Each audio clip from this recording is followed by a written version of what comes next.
Hola chicos, ¿cómo andan?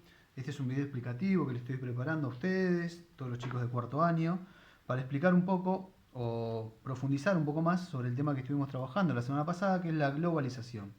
Bien, entendiendo la globalización como la interacción entre los países, cómo todos los países están interconectados entre sí, pero lo que vamos a ver ahora es cómo esta conexión entre los países se da en distintas etapas.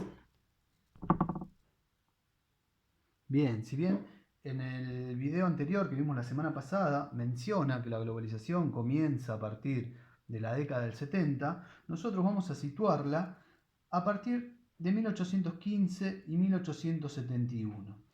¿Por qué? Y le vamos a poner este título, la hegemonía europea. ¿Por qué? Porque es donde se da el fin de las guerras napoleónicas en Europa y principalmente donde se da en América la formación de estados, donde van naciendo todos los estados en América. ¿Qué quiere decir eso? Que ahí se empiezan a conectar mundialmente todos los países del mundo. ¿Bien? ¿Por qué no antes? Porque antes de este periodo, recién los estados de América seguían siendo colonias, no estaban en formación. Por lo tanto, a partir de esta época, ¿sí? Podemos mencionar que se empiezan a formar los estados en América y es donde se empiezan a relacionar con los demás países del mundo. Después, 1871 y 1914, en esta línea de tiempo que estamos armando, situamos la era del imperialismo. ¿Qué quiere decir la era del imperialismo? Donde muchas potencias de Europa, principalmente Alemania, Francia, Gran Bretaña, salen a la conquista de nuevos territorios. ¿Cuáles son esos territorios? Principalmente están todos en el continente africano y territorios de Asia. Bien, y otra cosa muy importante es que se da la división internacional del trabajo. ¿Se acuerdan esta división internacional del trabajo? Donde los países desarrollados que ya habían pasado por su revolución industrial venden a los países subdesarrollados los productos manufacturados y le compran la materia prima a los países subdesarrollados. Y así viceversa, los países subdesarrollados vendían la materia prima y compraban los productos manufacturados.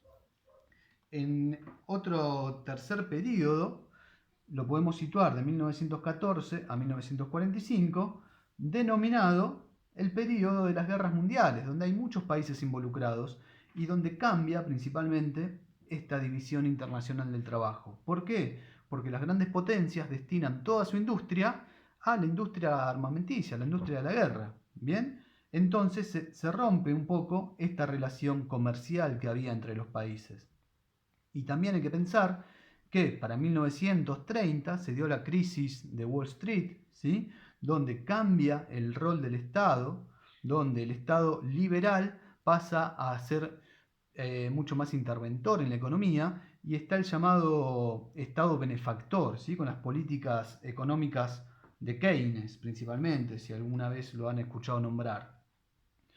Otro periodo es de 1945 a 1989, que se da este mundo bipolar, denominado de esta forma, ¿por qué? Puede ser el periodo de la Guerra Fría, donde el capitalismo se enfrenta al comunismo. ¿Bien? Y es aquí, en el video anterior, donde mencionaba la crisis del petróleo, la de 1973. En este video anterior situaba el inicio de la globalización aquí. ¿Por qué? Porque es donde prácticamente todo el mundo comienza a tener la misma política económica, que es el neoliberalismo. ¿Bien? ¿Y por qué dice que se empieza en la década del 70 y se profundiza en el 90? Básicamente se profundiza en 1989 con la caída del muro de Berlín, con la caída del socialismo. Por lo tanto, ahí el capitalismo ya está en todo el mundo, ¿bien?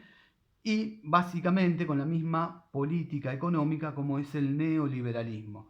Por eso, cuando se habla de globalización, muchos sitúan en la década del 70 el inicio de la globalización, básicamente porque todo el mundo tiene la misma política económica, que es el neoliberalismo. Bien, liderado por la triada económica como es Japón, Estados Unidos y Europa.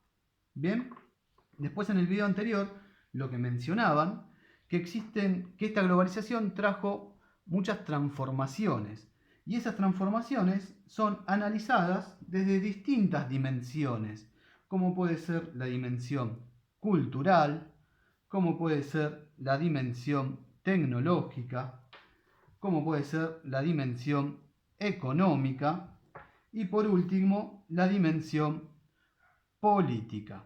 ¿Sí? Todas estas dimensiones sirven para analizar este complejo proceso como es la globalización.